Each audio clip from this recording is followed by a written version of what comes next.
Hello guys, welcome back to my channel, Diaries of a Retiree. I'm in Nottinghamshire today and I'm in the company of Astrid. Hi Astrid, welcome Hello. to the channel. Well, I'm pleased to be here, I think. Great. Astrid, just tell me a little bit about your career before you retired. My career? Oh, well, I was one of those hated people, HM Inspector of Taxes.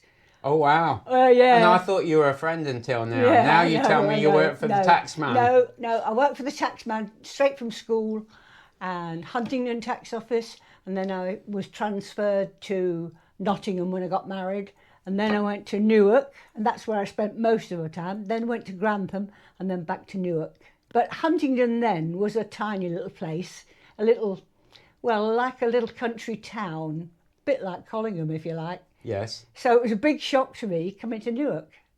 When I got off the train at Nottingham, I didn't know where the tax office was. So I found a policeman, because they walked about in those days. This is in 1960-ish. Yeah. And I asked him where Chalfont Drive was. And he said, oh, you'll catch a bus. Well, not being used to a town bus service, I said, no, it's all right, I'll walk. He said, I don't think so, it's 3 miles. And when you told him you worked for the tax office, No, he says, yeah, you can walk. But I was at Newark a long time, so that was... So you spent your whole career working for HMRC, Yeah. Yeah. And then when you retired, what was that like? It was lovely. Yeah? Yeah. Well, my husband had already taken early retirement. Yes. And I worked on for a year after that. And then I thought, well, this is a bit pointless, really. So I finished. I was able to take early retirement. And then we were able to do a lot of things together. Great. We used to, just buzz about. Well, we both like walking, countryside in general, mountaineering. Yeah. And Dennis was a horse racing fan. Wow. And point to points. Yes. So we used to get around the countryside a bit, seeing things like that. Yeah. And that always involved a bit of sightseeing as well. Yeah. We often went to open stables, and so they'd have sort of open days, which was quite interesting. Great. So basically country pursuits. Yeah. And gardening. Fantastic. And walking and running. Wow. And tennis, big tennis. So retirement for you was not a time to sort of sit back, look at the TV all day. It was very much a time to actually get activity. Probably more active. Yeah. Because you had the time. And exactly, yeah. Yeah. Yeah. And I understand only recently you've given up being in the Ramblers. Yes, unfortunately. Yeah. Yeah. I was one of the founder members at Collingham when it started, which is approximately 30 years ago. Yeah. Yeah. So I was the last one of the originals who was still walking. Wow. But now I've finished, so yeah. Unfortunately. Yeah. As I was had the misfortune to fall off that curb, and that's curtailed what I could do, basically. Yeah. Yeah. I see you've got a very nice garden outside and birds in the garden. How important is gardening to you in retirement? Very important. Always has been. Yeah. Both of us have always liked gardening. So, yeah, because it means you're outside, you're doing things. And if you're out the front, there's always people walking by. There's always people who'll speak to you. Yeah. Being a village. Yeah, so getting out and like literally being outside so you can start to engage with people. Yeah, and also the fact that you're outside getting a bit of fresh air. Yeah. And I just like doing it. Yeah. Yeah. So you think the secret to a sort of a healthy retirement is to keep active, get out in the fresh air? Any other tips you'll give the viewers? Be involved with other people. Yeah? Yeah, definitely. I believe strongly that people need people.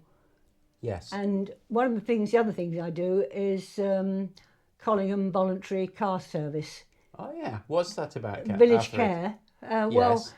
It's set up by the doctor at Collingham Medical Centre several years ago, and we're voluntary drivers and take people who need medical appointments, take them where they want to go.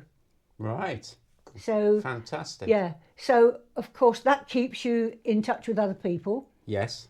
they are always very pleased to see you because they're perhaps people who used to drive or have never driven. Yes. Took a gentleman yesterday and we had a wonderful conversation about mountaineering. Fantastic. Yeah. Good. So that, you feel you're doing a bit of good. Yeah. As well as it benefits me as well. Yeah. So what you're saying is getting out, doing good in the community. Yeah, being with other people. It's not just a one-way thing. No, it isn't. You give, but you also receive a lot in return. Yeah, absolutely. Yeah. Yeah. That's fantastic. Yeah. Yeah, really good. Yeah, and they'll always tell you stories as well, especially when you first take them. Usually tell you how old they are. But I mean, I took one old chap who was 93 and he'd been a pilot and he learned to fly a plane before he could drive a car, he told me. Wow. And I know. And he was such a lovely old chap and we used to have a sing-song on the way back. So you invented the first carpool karaoke then? Yeah. Yeah. Taking people to hospital appointments. Yeah. Have you got any, what will be your last word advice to people who are in retirement to have this sort of long, healthy, fulfilling retirement? Any tips? Yes. Eat sensibly and properly. Don't drop into the plan or not bother.